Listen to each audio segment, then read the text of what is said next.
안녕하세요. 반갑습니다. 유수아입니다. 예. 오늘도 여러분들의 적적한 하루를 달래드리기 위해서 제가 왔습니다. 오늘 읽어볼 것은 괴담은 아니고요. 도시전설도 아닙니다. 바로 shower thoughts 라고 하는 샤워할 때 하는 생각들이다. 이게 뭐냐? 쓰잘데기 없는 생각이라는 거죠. 예. 그냥 정신을 비우고 있을 때 뇌가 놀고 있으니까 가끔 불쑥불쑥 떠오르는 쓸데없는 생각들 있잖아요. 그걸 사람들이 좀 모아놓은 거예요. 레딧이라고 하는 미국의 커뮤니티 사이트가 있습니다. 거기에 이제 있는 글들을 읽어드릴 거고요. 먼저 첫 번째, 샤워할 때 하는 생각입니다. 대부분의 슈퍼히어로들은 오랜 세월에 걸쳐서 머리에 가해진 모든 충격들로 인해서 CTE를 겪을 가능성이 큽니다. 라고 하는데 CTE가 뭘까요? CTE는 만성 외상성 뇌병증 또는 열팽창개수라고도 하는데 여기서는 만성 외상성 뇌변증을 말하는 것 같아요. 이게 뭐냐? 반복적인 두부 손상이나 폭발로 인해서 뇌세포가 파괴되는 상태. 근데 이제 보통 우리가 슈퍼히어로 무비를 보면은 적당하게 두드려 맞는 게 아니라 진짜 막 건물 뚫고 날아가고 막 땅에 막 내팽개치고 이런 정도가 일반인보다 한참 더 심한 그런 거니까 슈퍼히어로들은 그런 거를 겪을 수도 있겠다 하는 생각이 드네요. 아무리 막 힐링 패턴이 뭐니 하면서 외상이 빨리 낫고 뼈가 잘 붙고 한다고 해도 이 뇌세포의 파괴는 막을 수가 없을 것 같아요. 어쨌든 간에 이런 것들이에요. 하잘데기 쓸데없는 그런 생각들에 대한 이야기인 겁니다. 다음 두 번째도 있는데요. 5점 만점에 3점을 받는 것이 10점 만점에 6점을 맞는 것보다 훨씬 낫습니다. 그렇지. 그래. 맞아. 기분 탓이지. 똑같은 건데 비율로 치자면은. 근데 5점 만점에 3점이 좀 더 높아 보이잖아, 뭔가. 사실 10점 만점에 6점이나 5점 만점에 3점이나 똑같은 건데도 그런 느낌이 있죠. 기분 탓이지 뭐. 조삼모사.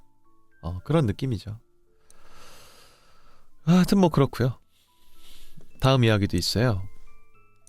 유아 시절을 일회용 기저귀를 쓰는 걸로 보냈다면 이 세상에는 아직도 당신의 응가가 보관되어 있을 가능성이 큽니다. 라는 건데 보통 이제 기저귀가 분해될 때까지 걸리는 시간이 100년 이상이래. 와, 100년? 일회용 기저귀를 토지에 매립할 경우에는 최소 100년 이상이 걸려서 분해가 됩니다. 라는 건데 사실 대다수의 아이들이 다 일회용 기저귀를 쓰니까 저도 아마 그랬겠죠. 그렇다면 어딘가에는 내 어릴 적 응가를 이렇게 감싸고 있는 기저귀가 묻혀서 분해가 되고 있겠죠. 아직까지도 아마 이 방송을 보는 대다수의 분들은 다 그럴 겁니다. 근데 진짜 쓰레기 관련된 문제가 항상 심각하게 이렇게 대두가 되고 있으니까 해결 방법이 좀 필요할 것 같은데 어떻게 방법이 없을까요?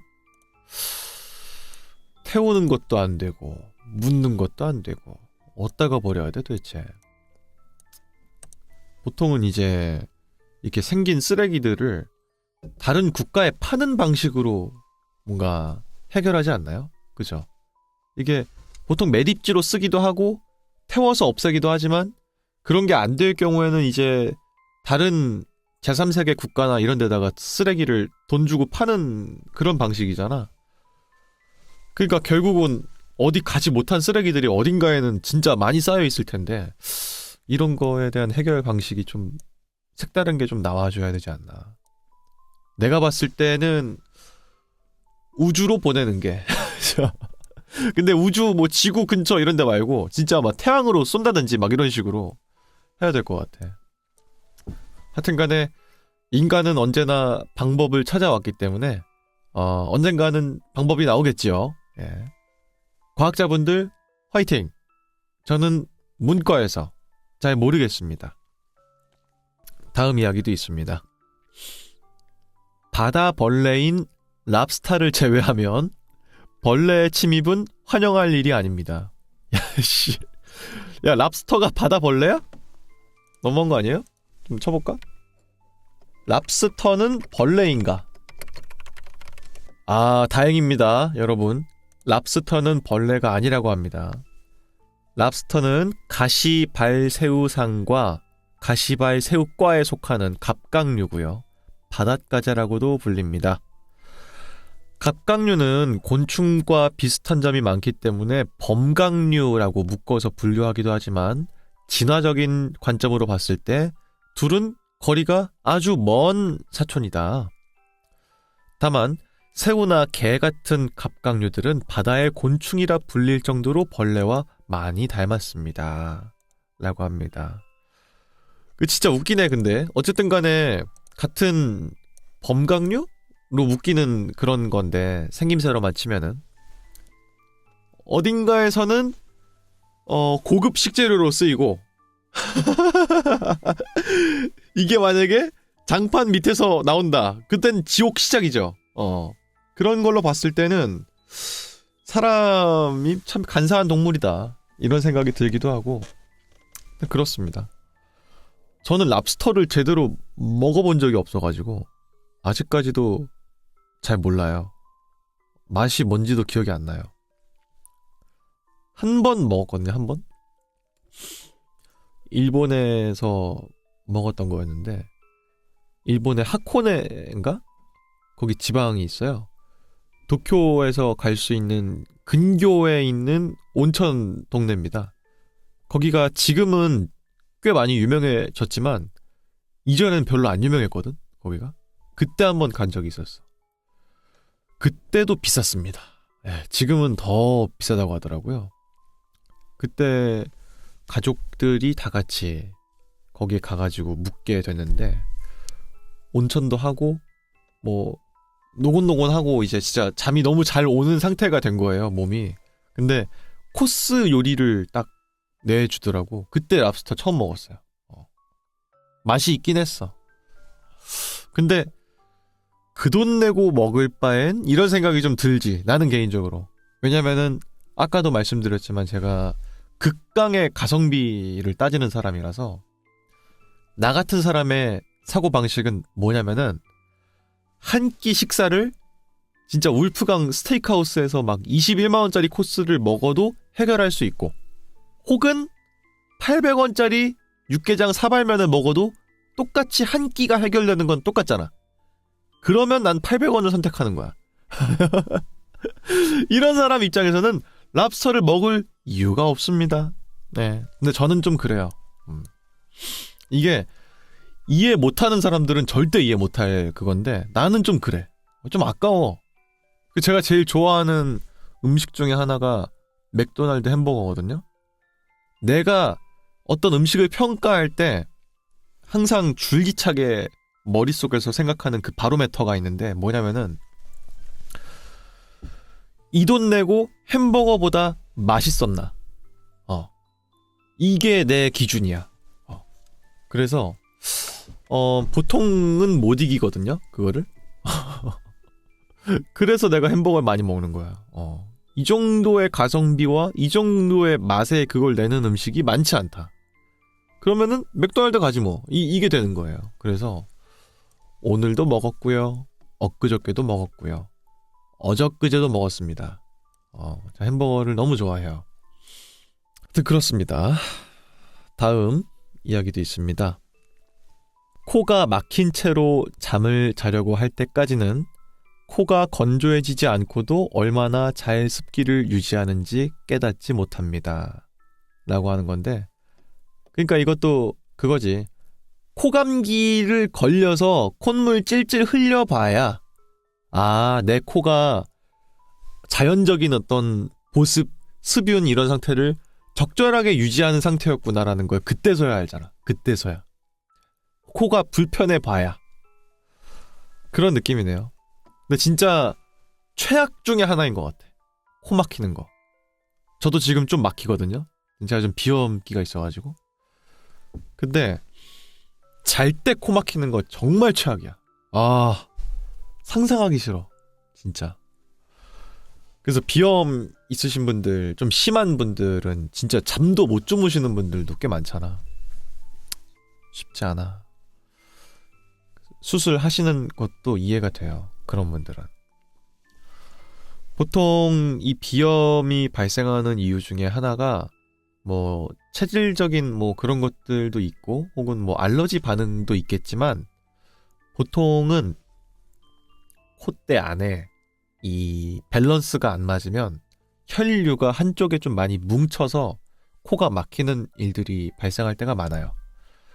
그래서 실제로 콧물이 막 쏟아져 나오는 사람들도 있겠지만 그게 아닌 분들이 되게 많거든. 그런 분들은 보통 혈류가 이제 많이 돌다 보니까 혈관이 확장이 돼서 코가 막히는 거죠. 그래서 그거를 수술하는 게 비중격 만곡증인가 하는 그겁니다. 그래서 콧대를 좀 이제 일정하게 맞추는 그거거든요.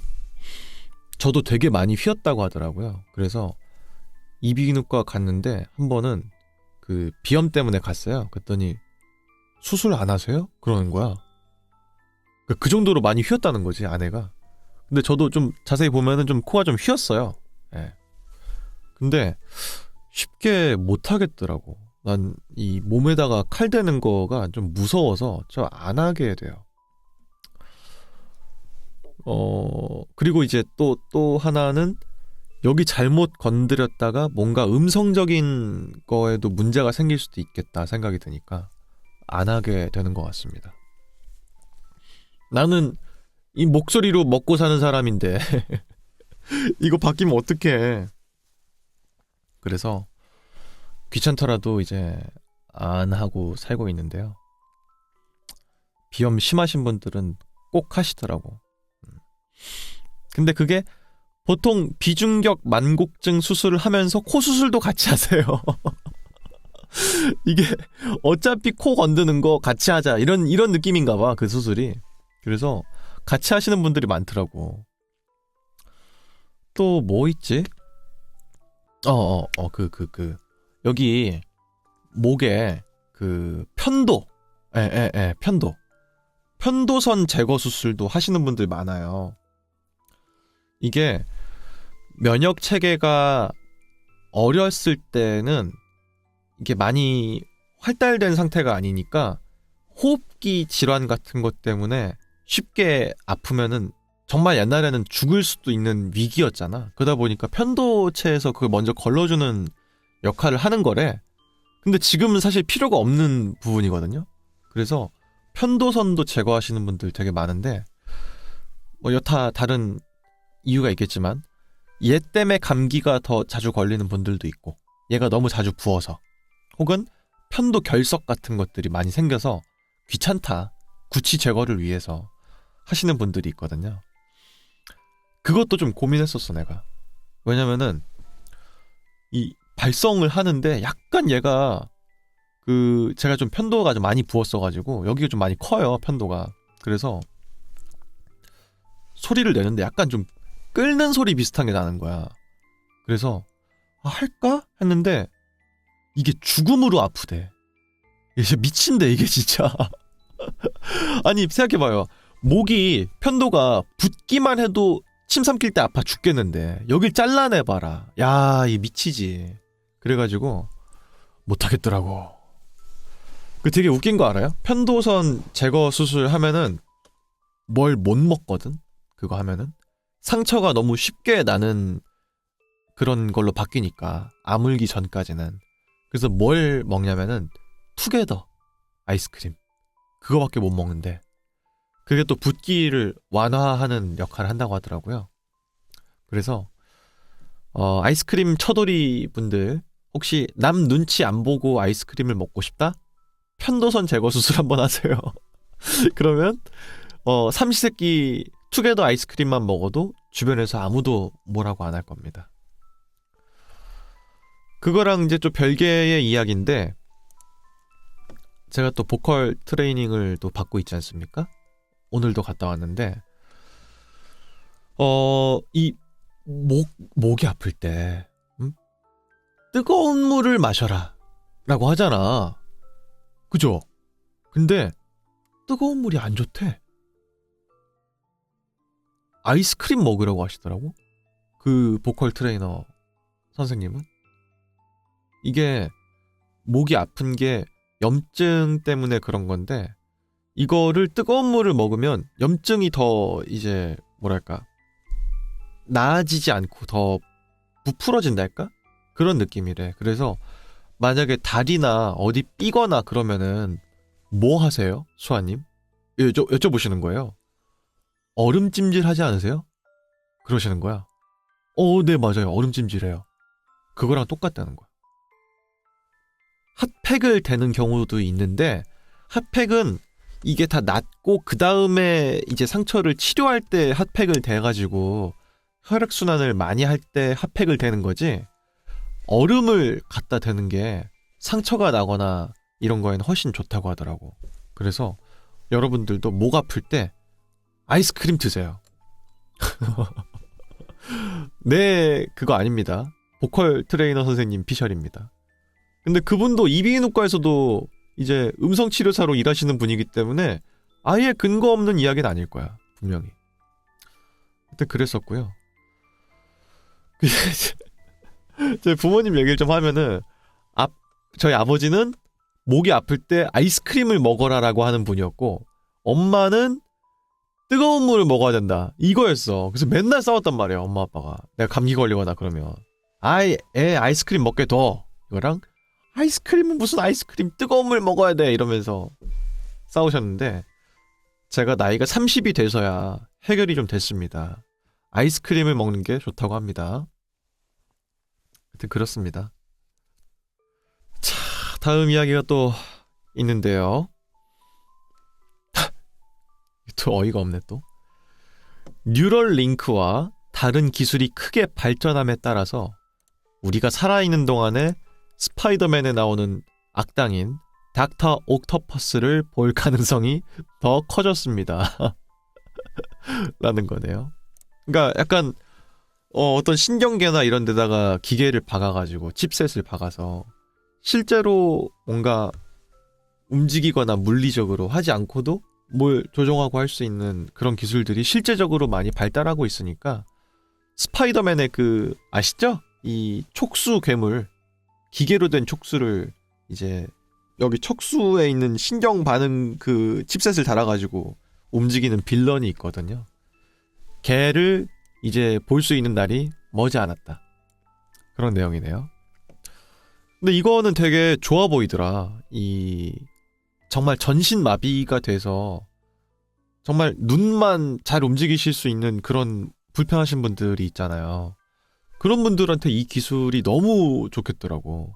이런 건 좀 많이 발달했으면 좋겠어요.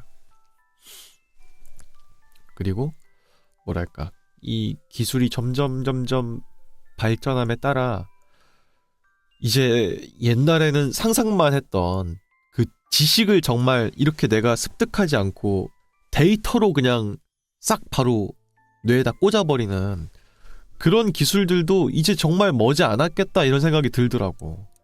저는 빨리 왔으면 좋겠어요. 책 읽는 걸 너무 싫어해가지고 제가 그런 기술이 좀 빨리 발전돼가지고 우리 모두 백과사전 같은 그런 지식을 머릿속에 갖고 있으면 얼마나 재밌을까, 이런 생각을 좀 합니다. 다음 이야기도 있습니다. 너구리의 주요 사망 원인은 쓰레기 압축기에 의한 죽음일 가능성이 큽니다. 그러니까 너구리가 워낙이 쓰레기를 뒤지는 그런 느낌의 동물이니까 얘가 자연사할 확률보다 쓰레기 압축기에 들어가서 실수로 사망하는 일들이 훨씬 많지 않을까, 이런 거에 대한 이야기네요. 우리나라는 너구리를 많이 볼 수 없지 않나? 그죠? 근데 미국 쪽은 좀 많은 것 같더라고요, 확실히. 그래서 이런 쓸데없는 농담 같은 것들도 올라와 있군요.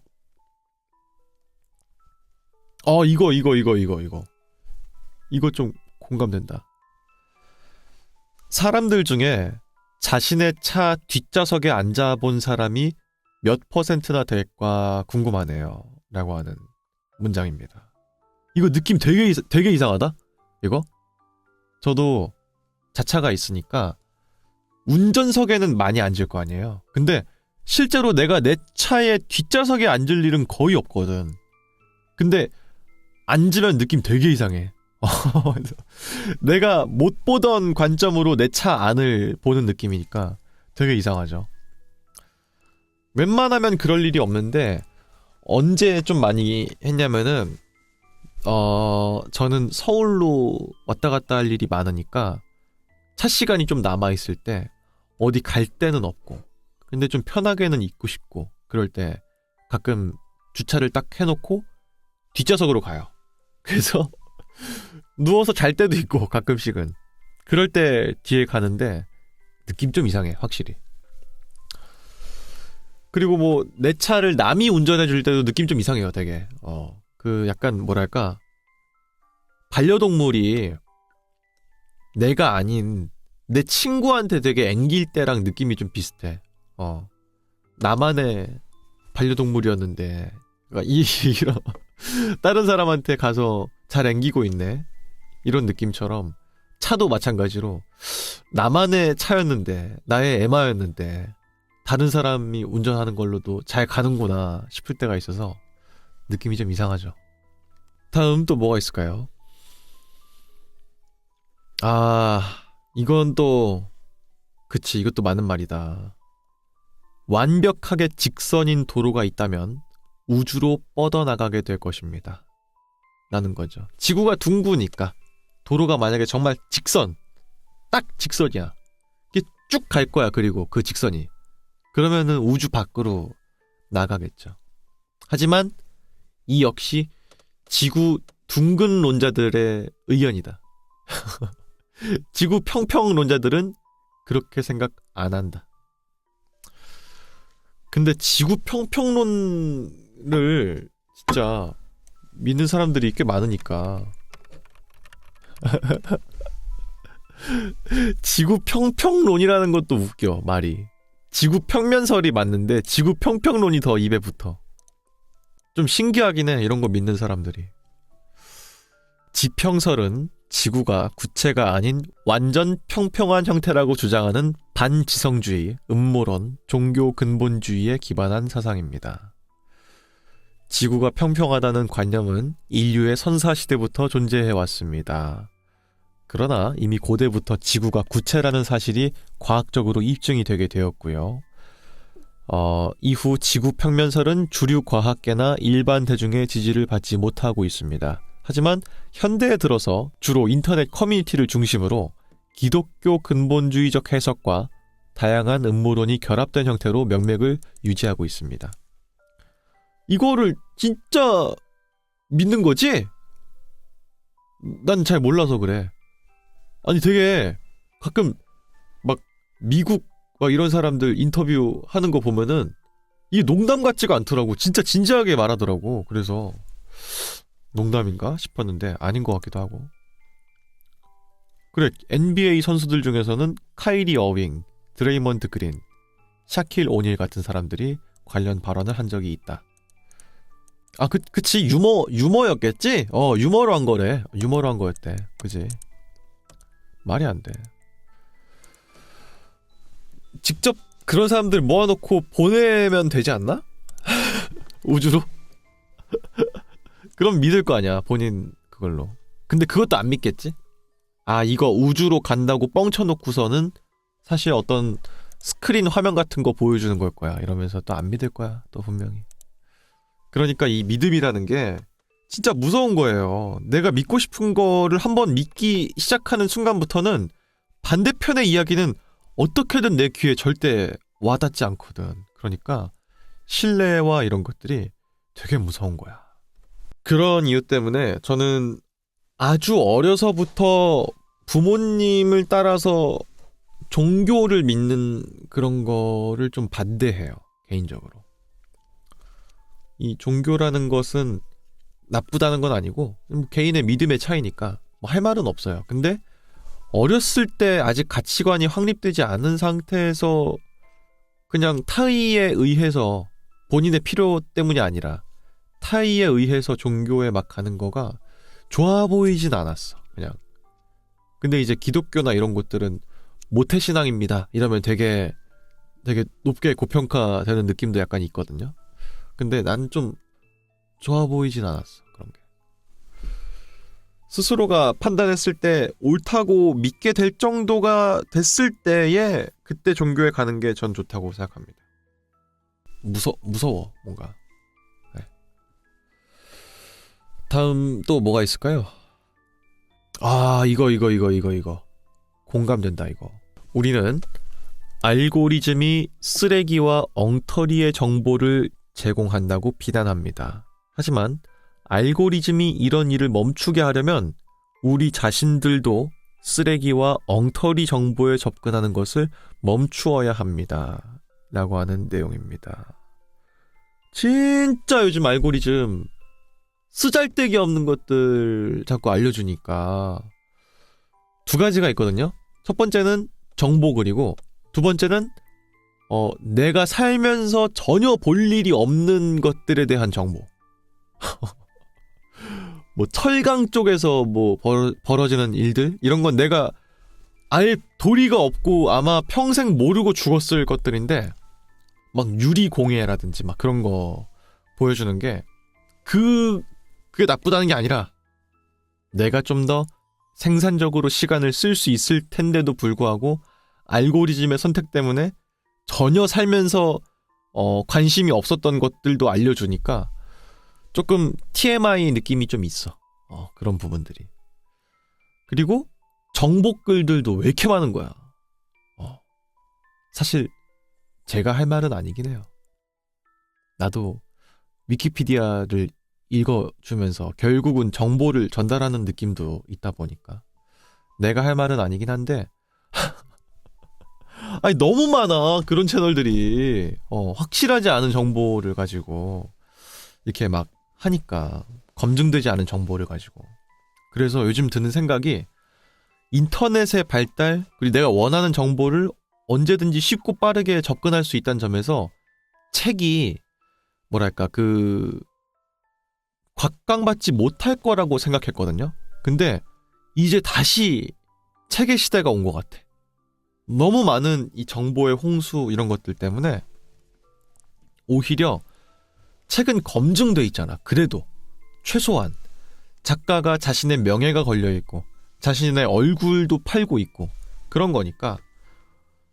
그리고 참고 문헌 같은 것들도 책 뒤에다가 다 써놔야만 하고 하니까 그래도 팩트 베이스잖아. 책은. 인터넷은 없잖아. 그런 게. 그래서 책의 시대가 다시 오는 것 같다. 이런 생각이 들고요. 저도 알고리즘이 너무 이렇게 범람을 하니까 이제 오히려 싫더라. 이제 이런 게. 그래서 안 그래도 오늘 책을 하나 좀 서점에다가 주문을 하고 왔어요. 여러분들 이 기계 잠식당하면 안 됩니다. 러다이트 운동 하세요. 아시겠습니까? 핸드폰 빨리 부시세요. 네, 그렇습니다. 또 뭐가 있을까요? 이거 좀 통렬한데? 오늘날 수십억 명의 사람들이 귀금속으로 장식된 주머니 시계를 가지고 다닙니다. 그러니까 핸드폰 말하는 거죠? 핸드폰. 이거 내가 어떤 영상을 봤거든요. 그것도 알고리즘 때문에 본 거였는데 램 있잖아. 램 컴퓨터에 박는 그 램 그거가 앞부분이 금이 좀 많이 들어있나 봐요. 그래가지고 그거 한 포대를 녹여가지고 막 금으로 만드는 영상이었거든요. 근데 거의 한 1억 정도의 가치가 있다고 하더라고. 금이 되게 많이 들어있대 거기에. 그래서 좀 놀랐어요. 여튼간에 우리 스마트폰들도 그런 금속 부품들이 막 들어있는 고도로 발달된 시계니까 어떻게 보자면. 제가 오늘도 서울역에 갔어요. 서울역에. 근데 다들 막 전 세계에서 온 사람들이잖아. 막 유럽 사람들도 있고 일본 사람들, 중국 사람들, 한국 사람들 막 다 몰려있는데 다 휴대폰만 보고 있는 거야. 다. 그래서 이거 좀 아니다 생각이 좀 들더라고. 제 컨텐츠 여러분 귀로만 즐기세요. 얼굴 보지 마세요. 쓸 데도 없어요. 제 얼굴. 그냥 귀로만 즐기시면서 인생 사시고 그러세요. 하여튼간에 핸드폰 좀 그만해야 돼. 진짜로. 진짜 가끔씩 그럴 때가 있어. 영어로는 덤폰이라고 합니다. 덤. DUMP인가? 멍청하다는 뜻이잖아. 그러니까 스마트폰의 반대말인 거죠. 덤폰이라고 하면은. 그래서 일부러 더 구린 폰들을 쓰시는 분들이 있어요. 이렇게 고도로 발달된 기술들이 점철된 이 세계에서 오히려 역으로 간다 하는 분들이 있거든요. 그래서 저도 생각을 아예 안 해본 건 아닙니다. 그리고 최근에도 썼었어요. 유니허츠의 타이탄 슬림이라고 하는 쿼티폰을 썼었거든요. 여러분 놀라지 마세요. 이 사람은 적응의 동물입니다. 멍청한 그 폰을 다시 쓰잖아? 답답해서 못 써. 야, SNS 좀 끊자. 이런 생각으로 처음에 썼지만 한 달을 못 가. 너무 구려가지고. 그래서 내가 결국은 스스로 절제하는 수밖에 없는 거지, 얘를 구린 거 쓴다고 내가 덜 쓰지 않아요. 어떻게든 방법을 찾아내서 쇼츠를 봅니다. 어떻게. 요즘에 전자잉크로 된 그 스마트폰들 좀 있더라고요. 뭔지 아시죠? 이북 재질, 전자 기파를 이용해서 전자잉크를 쓰는 화면인 거예요. 그게 되게 구려요. 죄송한 말이지만 구려요. 왜냐면 실시간으로 바뀌는 이런 LED나 이런 소재가 아니기 때문에 한번 잉크를 쫙쫙 화면에다 뿌리는 방식이기 때문에 움직임이나 이런 것들에 되게 버벅버벅하게 화면에 보여주거든. 그래서 이북 되게 쓰기 힘들어요. 그래서. 근데 그런 소재의 스마트폰들이 나오고 있으니까 와, 저거 나오면 내가 쇼츠를 끊을 수 있겠구나. 저거 쓰면은. 이런 생각으로 그런 덤폰들을 사시는 분들이 있는데 그 구린 화면으로도 쇼츠를 봅니다. 사람이라는 게 결국은 어떻게든 하려고 하면 하려고 하지, 이게 환경이 안 된다고 안 하지 않거든. 사람이라는 게. 하여튼간에 그래요. 그냥 내가 절제하는 수밖에 없어. 어쩔 수 없이. 그러니까 이제 반대급부적으로 우리가 AI에게 박수를 보내지 않는 이유가 그거인 거예요. 결국은 사람의 어떤 한계를 극복해내고 멋진 것들을 보여주는 걸 사람들이 환호하는 거지, AI가 그림 잘 그리는 거는 사람들이 박수치지 않아. 그건 그냥 기계로서 당연히 해야 될 일을 하는 거니까. 그래서 저는 AI에 대해서 굉장히 회의적인 관점을 가지고 있습니다. 사람의 터치로 감동을 받는 거지, 사람은 기계로 감동받지 않아. 제 개인적인 생각이에요. 여튼 그렇습니다. 또 뭐가 있을까? 이거 공감된다. 이거 다음 이야기도 있어요. 완전 자율 주행차는 인간의 실수로 인해서 제조업체에 대한 책임이 전가될 수 있기 때문에 결코 현실이 될 수 없습니다.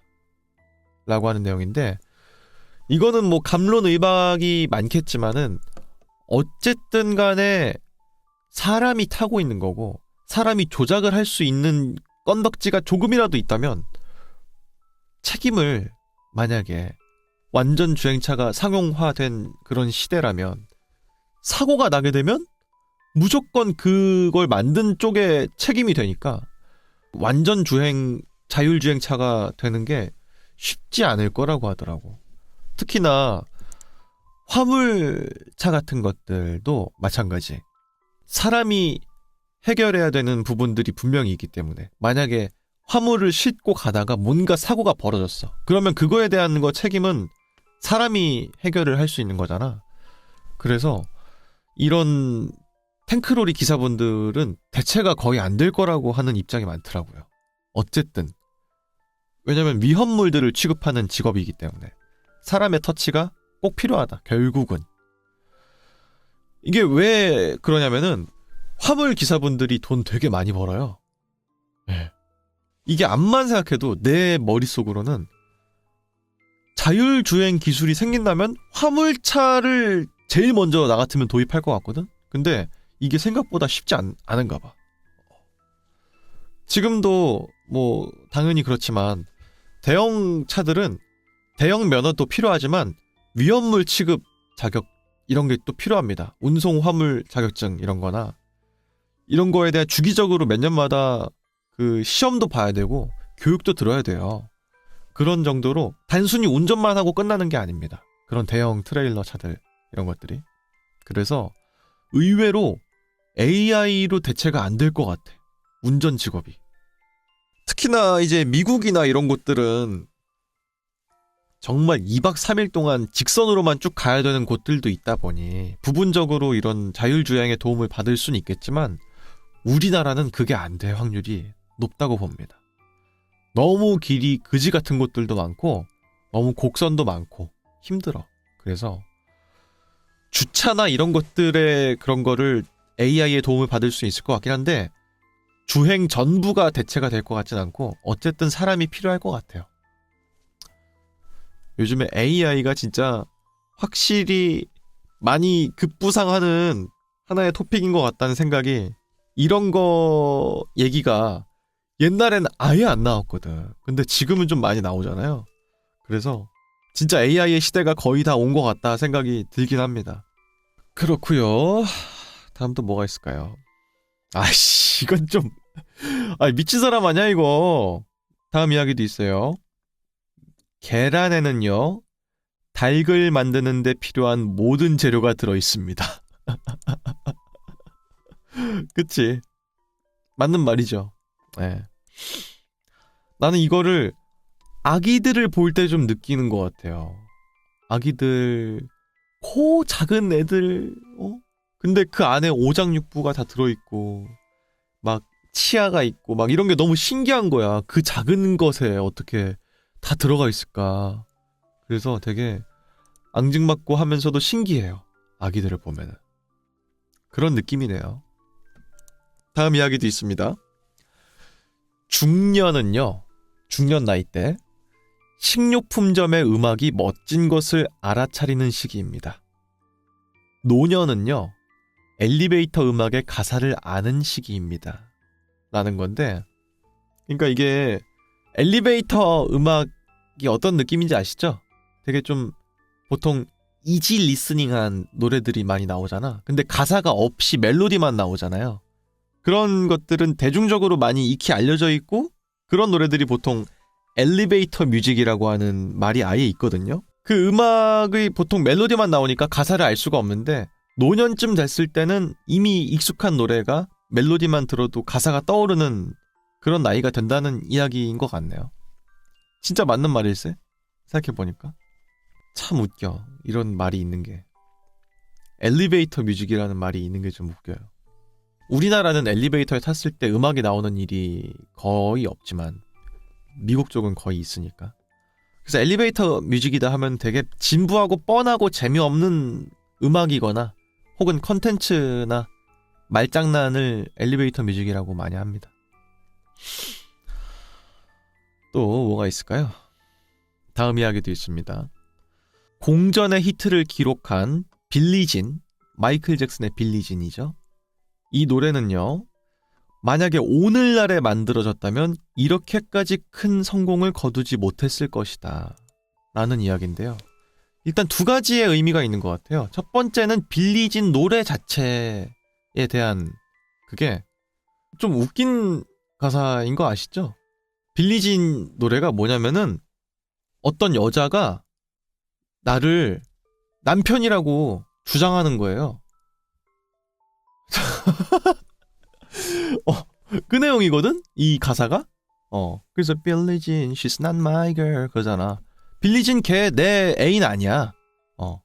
그리고 걔가 말하는 그 아이도 내 아이가 아니야.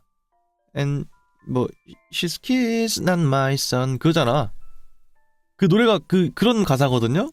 그래서 이상하죠, 뭔가 지금의 관점으로 봤을 때 저게 왜 히트곡인가 싶은 생각이 드니까. 그리고 그게 첫 번째 이유고, 두 번째 이유는 지금 같은 노래들이 많이 있는 시대에 빌리진이라는 노래가 나왔을 때 지금만큼 성공할 수 있었을까 라고 한다면 약간 좀 의문이 들기도 하는 부분이 있습니다. 근데 이건 좀 되게 뭐랄까 결정론적이고 결과론적인 시선이긴 하지. 비틀즈의 Let It Be가 지금 나와도 지금처럼 성공할 수 있을까라는 거랑 비슷한 느낌인 건데, 나는 개인적으로 빌리진 가사 때문에가 좀 더 성공하기 힘들 것 같다 이런 생각이 들어요. 다음 또 뭐가 있을까요? 어떤 사람은 영향을 미치고 싶어하는 게 너무 절실해서 그것이 얼마나 부정적인지에 대해선 신경 쓰지 않습니다 라는 건데, 그러니까 이제 관심 같은 거를 받고 싶어서 뭔가 인플루언서이시거나 그런 분들이 가끔 있잖아. 근데 그런 사람들은 자기가 유명해지고 자기가 인플루언서가 되는 게 더 중요한 거지, 남한테 얼마나 피해를 끼칠지에 대한 생각을 잘 안 하는 것 같은 느낌이 드는 사람들이 꽤 있잖아. 미국이나 이런 데에서도 좀 인플루언서들이 되게 사회적인 무리를 빚는 컨텐츠 때문에 그런 상황들이 뉴스에 많이 보도가 되지 않습니까? 눈살이 좀 찌푸려지는 그런 것들이죠. 근데 우리나라도 사실 뭐 남 얘기가 아니야. 옛날에 힙합 무슨 리뷰 하는 그런 사람 중에서 좀 나이 젊은 분이 있었거든요.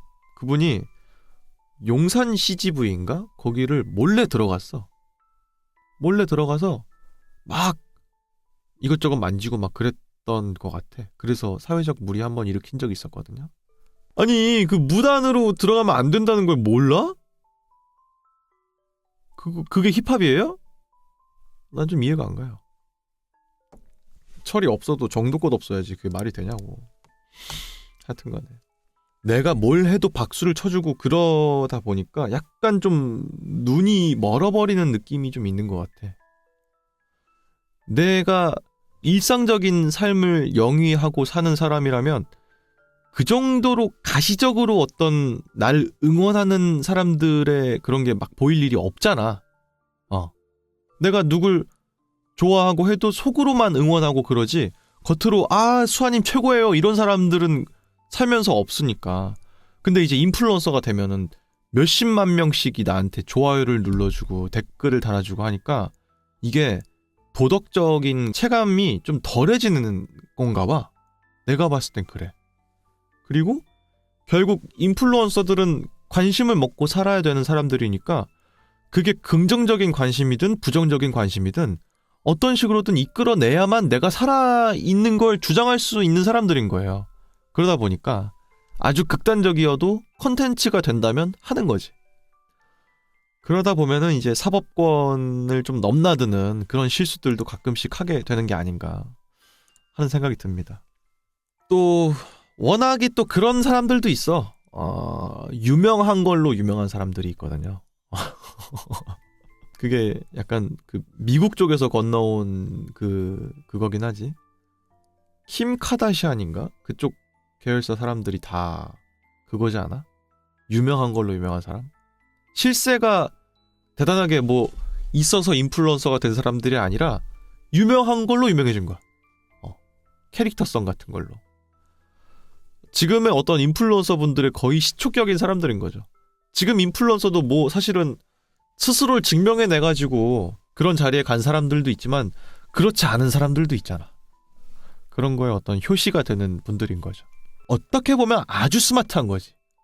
호감을 얻어내고 인기를 얻고 그걸 통해서 돈을 버는 그 방법이 꼭 내 자신을 증명해야만 가능하다는 게 아니라는 걸 증명한 사람들이니까 어떻게 보면 대단한 사람들인 거지. 어떻게 보면. 근데 우리나라에서도 지호지방씨라는 분이 있거든요.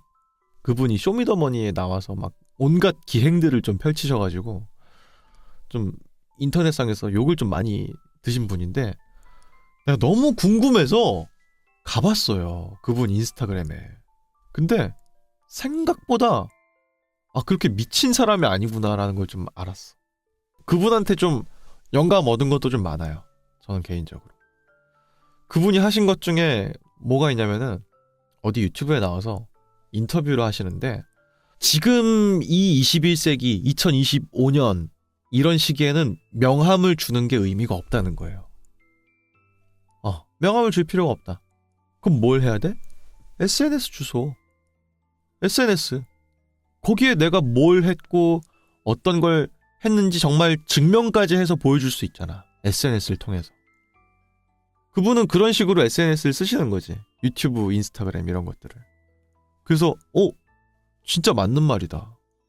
솔직히 그 명함 같은 것들 이렇게 막 귀중하게 보관하고 이런 사람 거의 없잖아. 그냥 일단 받았으니까 보관하고 있고 이런 느낌인 건데 SNS는 훨씬 더 와닿는 느낌이 있으니까. 그래서 야 맞다, 맞는 말이다 이 생각이 들더라고. 그러니까 그분도 되게 계산적으로 똑똑한 느낌이 있었어. 근데 약간 짜쳤던 게 그분 SNS에 그분도 이제 먹고 사셔야 되니까 어떤 무슨 보조 배터리 광고 같은 걸 좀 하셨더라고. 근데 좀 안 어울렸어요. 그런 건 하지 말지 이런 생각이 좀 들었어. 어쨌든 뭐 그렇습니다. 이걸 알아야 합니다. 항상 나의 자유라는 것은 타인의 자유를 침범하지 않는 선까지만 보장받을 수 있다는 거. 남의 자유까지 건들면서 내 자유를 침범하고 주장하는 거는 옳지 않다. 이런 생각이 들어요. 이걸 좀 염두를 항상 해야 될 텐데 인스타그램이든지 뭐 유튜버든지 뭐든지 간에 이런 것들을 좀 선을 넘어갈 때쯤에 이제 항상 문제가 발생하는 거죠. 다음 또 뭐가 있을까요? 이거 공감된다. 이거 다음 이야기도 있어요. 2000년대 중반 어느 시점에서 우리 모두는요 웹 주소 앞에 www를 붙이는 게 너무 번거롭다고 생각했고요. 결국 우리 모두는 집단적으로 그걸 쓰지 않기로 동의했습니다. 라는 거죠. 지금은 거의 www. 이렇게 시작을 안 하잖아요. 근데 인터넷이 생긴 지 얼마 안 됐을 때는 이걸 다 썼어야만 했어요. 그게 월드 와이드 웹의 줄임말이거든요. www 이게 큰 의미가 없어. 마치 공기 같은 거야. 이미 공기를 다 들이쉬고 있는 상태에서는 그걸 굳이 공기의 소중함을 잘 못 느끼는 것처럼 어차피 인터넷으로 들어가는 주소인데 다 www가 붙어야 되면 의미가 없잖아. 그래서 어느샌가부터는 www를 쓰지 않아도 다 사이트에 들어갈 수 있지요. 참 웃긴다. 근데 옛날엔 항상 그랬거든. www.naver.com 심지어 옛날엔 점이라고도 안 했지. .com이라고 했습니다. .com 다시 점이란 뜻이니까. 그래서 땡땡.com이 옛날엔 많았어요. 요즘에는 그런 사이트가 별로 없죠. 근데 지금은 사실 .com이 많지만 옛날엔 .net이 많았습니다. net. net. 그게 아마 잘은 모르겠는데 제가 얼핏 알고 있기로는 .com보다 작은 규모라고 들었던 것 같은데 지금은 다들 .com이죠. .com. 또 뭐가 있을까요? 남자가 가질 수 있는 가장 좋은 생일은 2월 14일입니다. 맞는 말일세. 이게 우리나라는 발렌타인데이가 여자가 남자한테 주는 날이지만 원래는 이제 연인들의 날이잖아요. 그게 이제 우리나라에 파생돼서 여자가 남자한테 초콜릿을 주는 날로 됐고, 그리고 현대에 들어서는 여자가 남자에게 뭔가를 사주는 날처럼 바뀌었고, 이제 아예 2025년이 됐을 때는 연인들끼리 뭘 주고받는 날, 괄호 열고 웬만하면 여자가 남자에게 로 된 것 같더라고요. 우리나라에서는. 그리고 한 달 뒤인 3월 14일에는 남자가 여자에게 사탕을 주는 날 이런 식으로 돼 있잖아. 근데 이제 외국엔 그런 날은 없죠. 근데 저는 이제 미군 부대에서 일하고 있으니까 이 지난 2월 14일을 이 미군 부대에서 보냈을 거 아니에요? 장난 아니에요. 진짜로. 얘네들은 이 연인끼리 발렌타인데이는 사실상 거의 연인끼리의 크리스마스야. 그래서 진짜 근사한 저녁을 꼭 먹어야 하는 날처럼 약간 여겨지는 느낌이 있거든요. 그래서 이날에 상대방한테 꽃이나 뭐 인형이나 이런 걸 안 준다? 그럼 천하에 죽일 놈이야. 그런 날이에요. 우리나라는 생각보다 별로 좀 안 치고 넘어가는 느낌이 있는데 외국, 특히 서양권 쪽은 엄청 칩니다. 나도 받았어 심지어. 그래서 많이 오는 손님이 사 주셨어요. 되게 웃겼어. 그래서 굳이? 이런 생각이 난 좀 드니까 굳이? 뭐 이런 그랬는데 거기서는 아닌가 보더라고. 또 여튼 그렇습니다. 근데 오해하지 마세요. 그거 다 준 거니까. 나만 받은 게 아니에요. 다른 직원분들도 다 받은 거예요. 진짜 너무 감사한 일이에요. 내가 말했잖아. 그래서 한국이 정의 민족인 거 아닌 것 같다고. 미국이 정의 민족이라고. 내가 뭐 사진 보여드릴까요? 암만 못해도 그거 진짜 한 7명, 8명 분 살 거면은 진짜 한 10몇만 원 들었을 건데. 이거 봐. 이거가 다 인형이랑 꽃다발이랑 초콜릿이랑 들어있는 거예요. 이거. 그래가지고 이걸 주셨어. 손님이. 여튼 그랬습니다. 또 뭐가 있을까? 당신이 사랑하는 일을 하면 돈은 알아서 따라온다. 라고 하는 그 조언은 1970년대 베이비 부머 세대의 말입니다.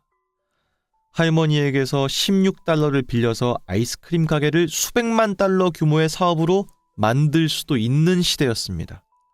오늘날에는 그저 끔찍한 조언일 뿐입니다. 라는 건데 확실히 기회가 많이 줄어들었다는 생각을 저는 좀 많이 해요. 진짜로. 저희 아버지도 맨날 뺀질나게 말했던 것 중에 하나야. 이게.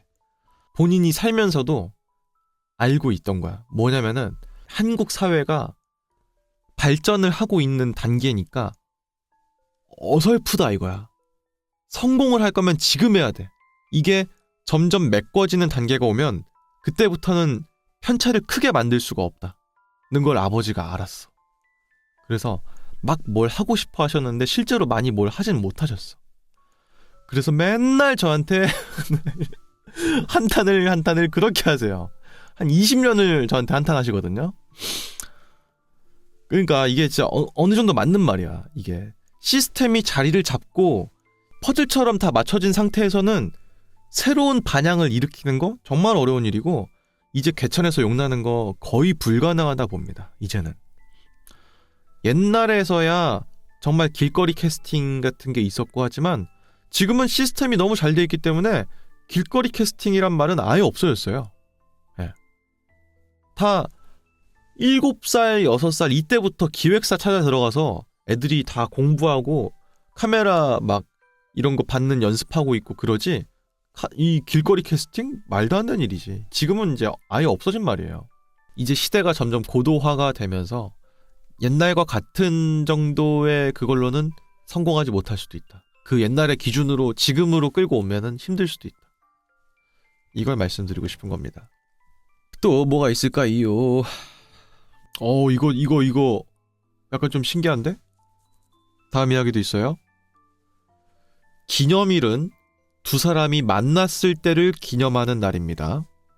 근데 생일은 두 사람이 헤어졌을 때를 기념하는 날입니다. 시적이다.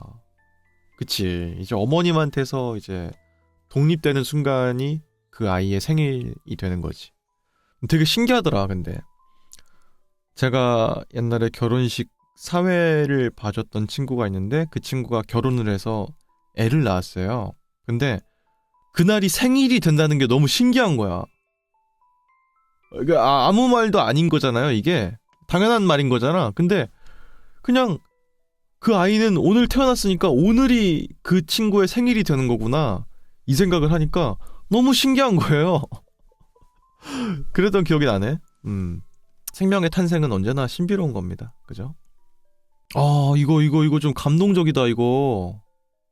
다음 이야기도 있어요. 얼마나 많은 사람이 우리에게 반했는지는 결코 알 수 없을 것입니다.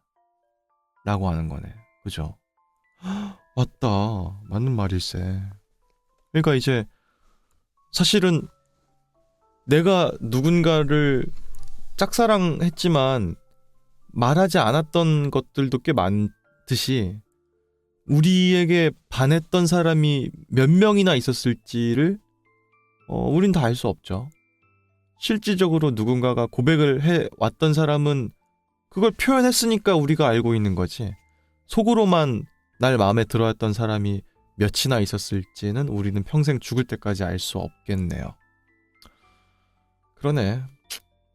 김승찬님께서 근데 진짜 못생긴 사람은 알 수 있을지도 점점점 하셨는데 어허 거기까지. 그 이상은 위험합니다. 당신 돌아갈 수 없는 곳을 지금 건너고 있는 걸 수도 있어. 많았으면 좋겠는데 나는 많지 않을 것 같아요. 왜냐 저는 진짜 닌자처럼 살았거든요. 그림자 속에 숨어서 조용히 다녔습니다. 예. 그늘진 곳, 벽 끄트머리 이런데 조용히 빵 쪼가리 주워 먹고 맨날 그랬어요. 대학교 다닐 때도 그랬고 항상 그랬습니다. 지금도 마찬가지. 지금도 성우학원 가거나 뭐 이래도 한마디도 안 해요. 사람들 눈에 최대한 덜 띄고 싶어서 항상 그렇습니다. 관심 별로 안 좋아해가지고. 이거 대단한데? 다음 이야기도 있습니다. 하이힐의 밑창의 어떤 부분들은 전혀 사용되지 않습니다. 맞아. 하이힐 보통 이렇게 생겼잖아. 밑창 여기 부분은 이제 이쪽 부분은 이 안쪽 움푹 파인 곳은 쓰일 일이 없는 곳인 거지. 바닥에 닿을 일이 없는 거지. 여기 부분이랑 여기 부분만 닿는 거니까. 그렇네. 그렇다. 야, 맞는 말이네. 짧은데 강렬하네요. 다음 또 뭐가 있을까요? 이것도 웃기는데? 다음 이야기도 있습니다. 영화나 TV쇼 속의 등장인물들은 그 등장인물을 연기하는 배우가 존재하지 않는 우주에 살고 있습니다. 라는 건데, 예를 들어서 뭐 탤런트 이순재 씨가 나오는 드라마다. 그러면은 그 세계관에서는 이순재라는 영화 배우가 없는 세계관인 거지. 그렇죠? 뭐 이런 쓸데없는 생각이 다 있을까? 우리나라는 많지 않은 것 같거든요.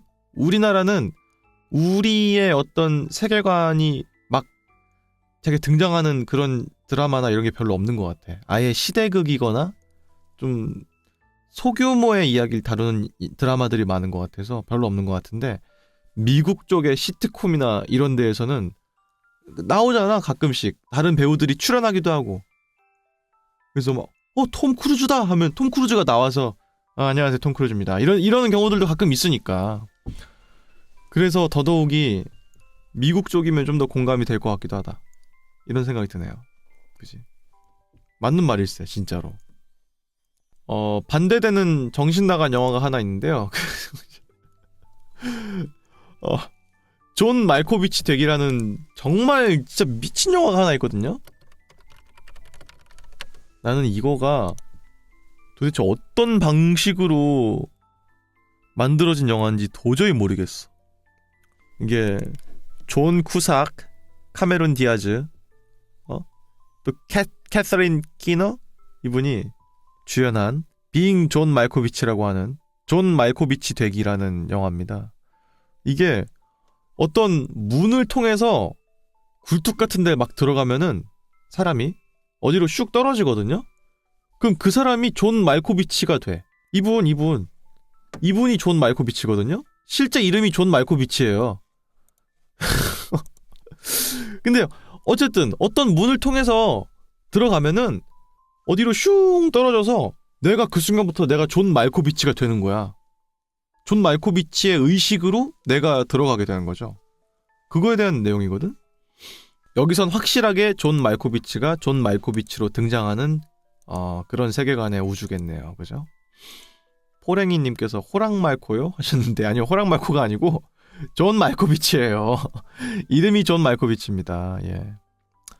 재밌어요, 이거. 저도 컬트 영화나 이런 영화들을 좀 별로 안 좋아했었는데 이걸 어느 날 우연히 봤다가 좀 매력에 좀 매료가 됐던 기억이 있습니다. 재밌어요. 이런 생각 도대체 어떻게 하는 거야? 신기해요.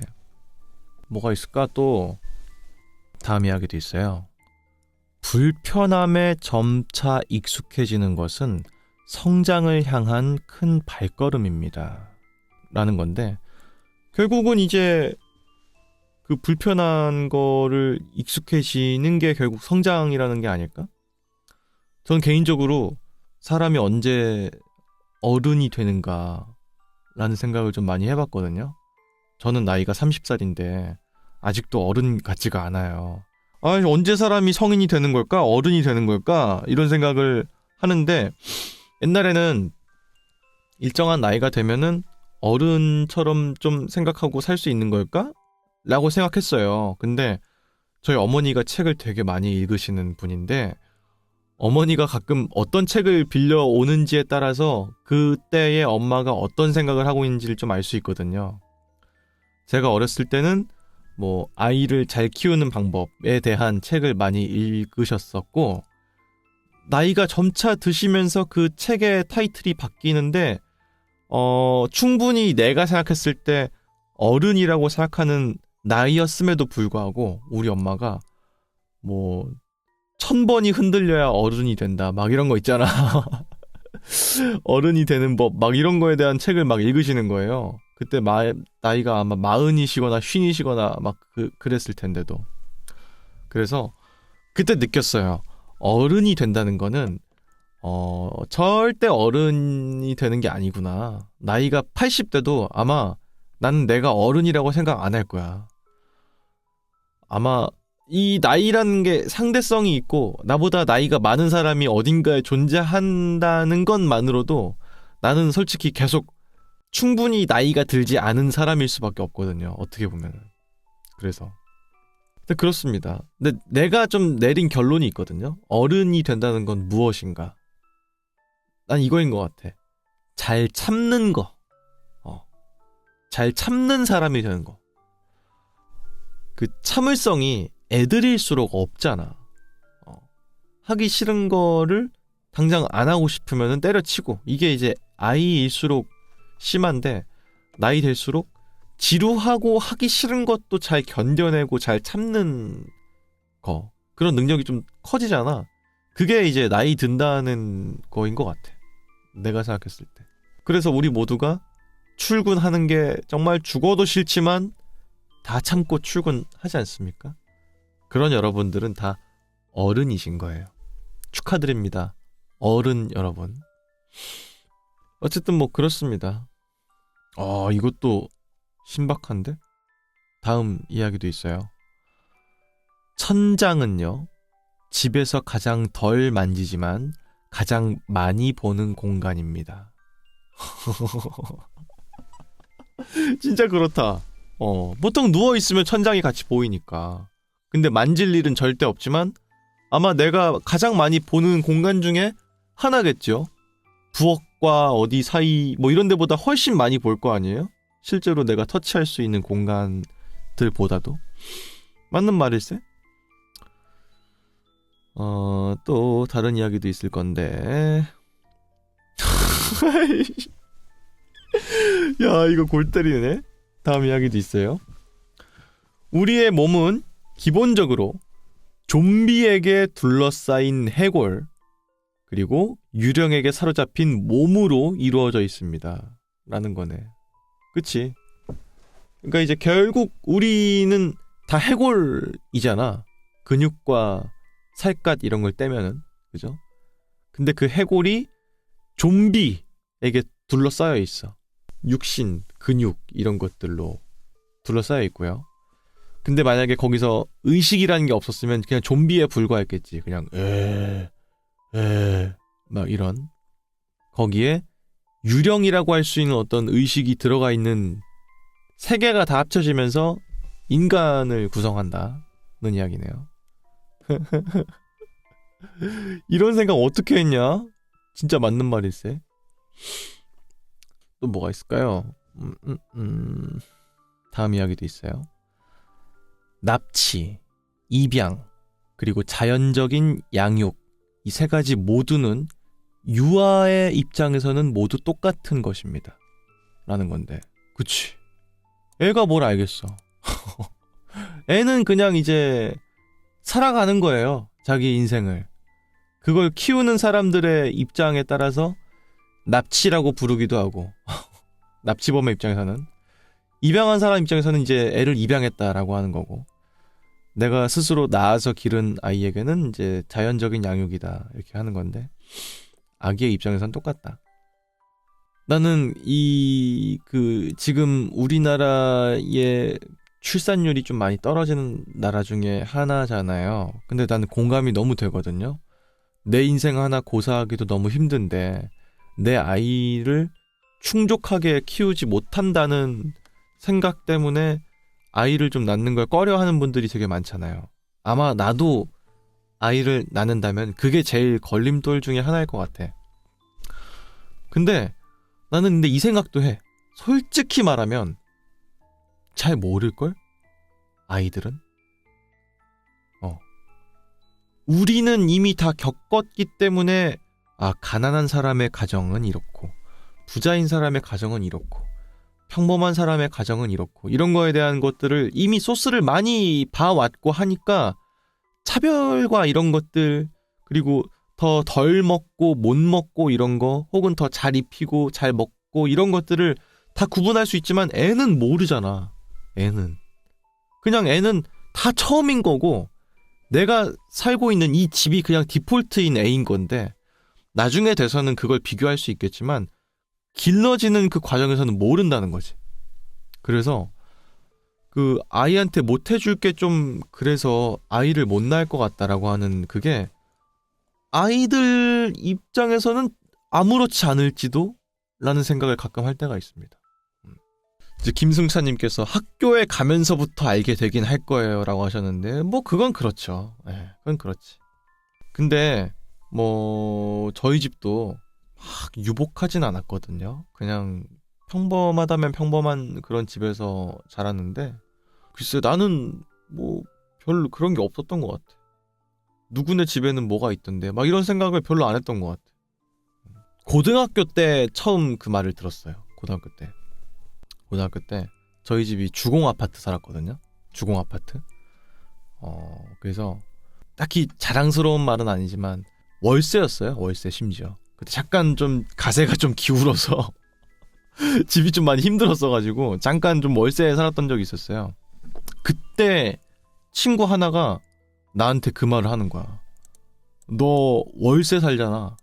너 주공 아파트 살잖아. 그 얘기 하는 거야. 그래서 난 솔직히 데미지가 없었어. 그게 뭐가 중요해. 내가 뭐라고 했냐면요, 비속어 좀 섞을게요. 그게 뭐 병신아 그랬어 내가 걔한테. 병신아 그게 뭐. 아니 그거는 아무것도 중요하지 않잖아. 내가 그냥 뭘 하고 살고, 내가 뭘 해야 행복하고, 그게 중요한 거지. 집이 뭐 월세고 월세가 아니고 이게 뭐가 중요해. 솔직히 말해서 애들은 그게 뭐 네 아파트야? 이게 아니잖아. 부모님 거잖아. 근데 이제 애가 못된 걸 배워가지고 그런 말을 했었어. 진짜 공감이 안 됐어.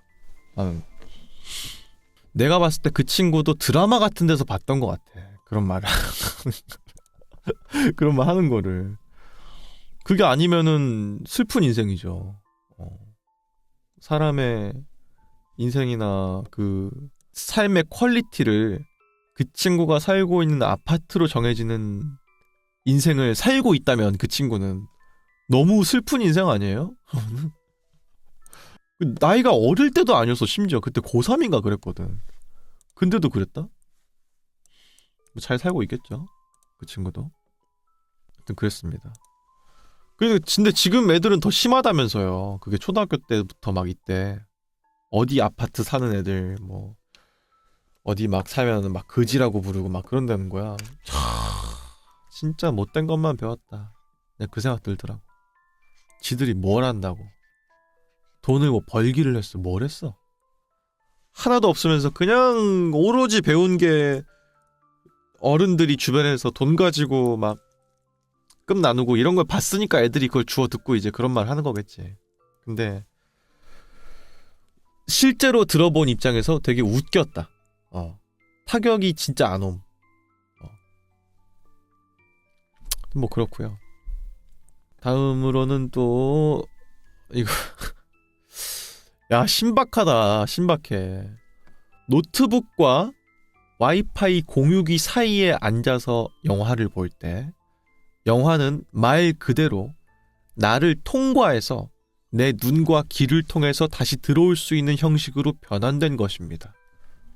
라는 건데, 좀 더 말을 쉽게 표현하자면은 노트북이 있어. 랜선을 안 꽂았어. 와이파이로 연결되어 있는 노트북이야. 그럼 집에 어딘가에서 와이파이 수신기에서 데이터가 올 거 아니에요. 내가 넷플릭스 영화를 틀었어, 만약에. 그러면은 넷플릭스 영화가 저 공유기를 통해서 내 노트북으로 들어오는 건데, 노트북은 말 그대로 그 데이터를 내가 눈과 귀로 즐길 수 있게 바꿔주는 장치의 역할을 하고 있다는 거지. 실제로 영화는 이렇게 무형의 것으로 오고 있다. 야, 생각이, 이런 생각 어떻게 하는 거지? 신박한데요, 진짜로.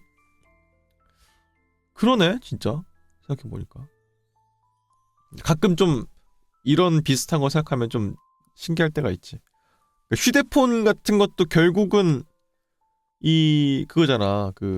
이렇게 내가 뭘 전화를 걸고 하면은 근처에 있는 기지국으로 전화 신호가 가가지고 뭐 우주로 간다든지 해가지고 신호를 받아서 또 와서 이렇게 하는 거잖아. 그게 아주 몇 초간의 시간에 따다다닥 이루어지니까 되게 신기하지, 그런 게. 우리가 좀 아무렇지 않게 쓰고 있는 모든 그런 것들이 생각 이상으로 기술의 집약체라는 걸 생각할 때 좀 되게 웃긴 것 같아요. 또 다음 이야기도 있는데, 이건 좀 관점을 좀 많이 바꿨네요. 시시포스가 이론적으로는 바위를 놓을 수 있을 만큼 산 꼭대기를 침식시킬 것입니다. 라는 건데, 이제 그리스 로마 신화인가? 거기에 나오는 시시포스가 형벌을 받고 있는 게 뭐냐면은 큰 바위 덩어리를 산 꼭대기까지 굴리는 거지. 근데 그 꼭대기에는 평평한 곳이 없어서 거기까지 올리면은 또 어디론가 돌이 굴러 떨어진단 말이에요. 다시 또 그걸 주우러 가가지고 산 꼭대기로 올려야 되는 그런 무한의 형벌을 받은 사람에 대한 이야기가 나오잖아요. 그게 시시포스의 돌이죠. 근데 이제 이론적으로 봤을 때는 그렇게 돌을 위로 올리는 과정에서 산이 다 침식이 돼서 아마 일정 시간 이상 그렇게 했다면 평평한 구간이 무조건 생겼을 것이고, 그 산이랄 것도 더 이상 산이 아니게 평지처럼 깎이게 될 것이다. 그거에 대한 이야기네요. 감동 파괴. 신화 파괴. 감동 파괴. 그렇고요. 다음 이야기도 있습니다. 위자보드는요, 로마 알파벳을 사용하는 영혼과만 소통하는 데 사용할 수 있습니다. 라고 하는 건데, 이 위자보드 대부분 많이 아시겠지만 이겁니다, 이거. 보통 미국 공포 영화에서 이제 여러 사람이 이제 앉아가지고 위자보드에서 보통 요렇게 생긴 이런 화살표 같은 거 있죠, 이런 거. 이걸로 이렇게 왔다 갔다 하면서 지금 혹시 같이 계신가요? 하면은 yes 이렇게 하는 거야. 헉, 귀신님이 오셨어 이러면서. 다음 제 연인은 누가 될까요? 하면은 알파벳 막 B E, N 막 이렇게 하나씩 해가지고 단어를 조합하는 그게 위저보드인데 결국은 이게 가능하려면 영어를 능통하게 쓰는 귀신과만 소통할 수 있는 거인 거죠. 그죠? 만약에 귀신과 연결됐는데 조선시대에 살고 있던 할머니야. 이러면은 위저보드가 힘을 못 씁니다. 그죠? 다분히 해당 문화권의 기준으로 만들어진 괴담 같다. 이런 생각이 들기도 하고. 또 늘상 말씀드리지만 귀신이라고 하는 그 어떤 무형의 것의 생김새가 국가마다 다르고 특징이 다르다는 것도 재밌는 사실인 것 같아요. 그 나라마다 무섭다고 생각하는 이미지가 다르기 때문에 귀신의 이미지가 다 달라지는 거잖아요. 우리나라는 막 처녀 귀신 막 이런 거고 미국 이쪽은 뭐 식탁보 같은 흰 색깔 막 그런 거를 하고 있는 유령이 보통 떠오르는 이미지니까 그런 게 좀 재밌는 것 같습니다. 중국 쪽은 약간 좀 뭔가 중국 전통 복장을 입고 있는 귀신이 나온다든지 그런 것들도. 그래서 옛날에 침착맨님 방송에 궤도님이 나오셔서 했던 말인 것 같은데 멕시코 귀신을 왜 우리는 볼 수 없는가 막 이런 거 있잖아. 귀신이 존재한다면 왜 항상 우리가 알고 있는 복장과 포맷으로만 등장하냐 이거야. 진짜 귀신이 있는 거면 멕시코 귀신도 나오고 막 해야 되는 거 아니냐. 그런 거지. 그러니까 우리가 잠재의식 속에 무서운 것을 봤을 때 그 이미지가 시각화해서 귀신처럼 보이는 것이니까 멕시코 귀신이 우리가 헛걸로 볼 일이 없는 것이 아니겠느냐라는 설명이었거든요. 굉장히 물리학적인 설명인 거죠. 맞는 말이야 근데 그러니까 가끔씩 악몽 꾸는 분들 주변에 계속 악몽을 자주 꾸신다는 거예요. 그러면은 물어보거든요 제가. 뭘 최근에 좀 보셨냐. 그러면은 죄다 궁금한 이야기 Y 그것이 알고 싶다 뭐 이런 거 봤다는 거야. 좀 무서운 거 그런 거 좀 보지 마셔라 라고 제가 항상 말씀드립니다. 또 뭐가 있을까요? 이건 좀 그런데 다음 이야기도 있어요. 가수와 헤어지게 되면 이름의 인기도를 높일 수가 있습니다. 특정 유명인과 사귀게 되면 그리고 헤어지게 되면 그들이 이루어낸 어떤 뭔가를 증명해내면서 스스로를 입증해서 이름을 알리는 거랑 별개로 그냥 이제 유명해질 수 있는 헤어지게 되면 그런 게 분명히 있긴 하지.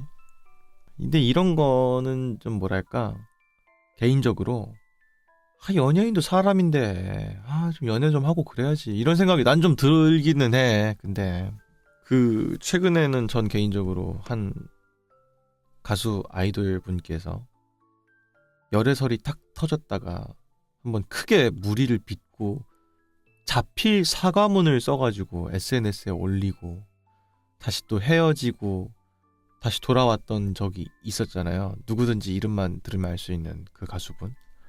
난 그거 보고 되게 좀 너무 불쌍했어.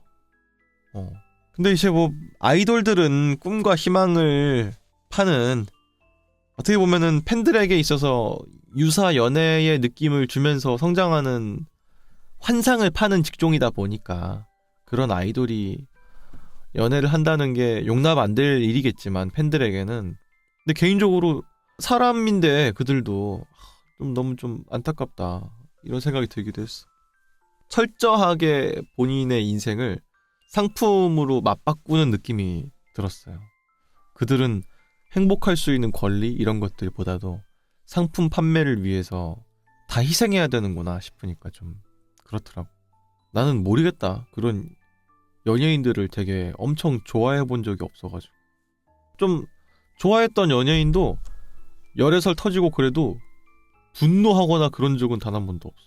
그냥 뭐 그런갑다 이러고 말거든요. 사람인데 뭐 하면서 어차피 나랑 결혼 안 할 거잖아. 어차피 나랑 안 사귈 거잖아. 근데 내가 뭐 아쉬울 이유가 뭐가 있냐 이거예요. 개인적으로는 그래요 저는. 그런 이야기가 나올 때마다 항상 어떤 사람이 예시로 든 게 있잖아. 그 초밥집 종업원이 본인이 화장실 갔다 왔다는 걸 굳이 손님들한테 말할 필요는 없지 않느냐.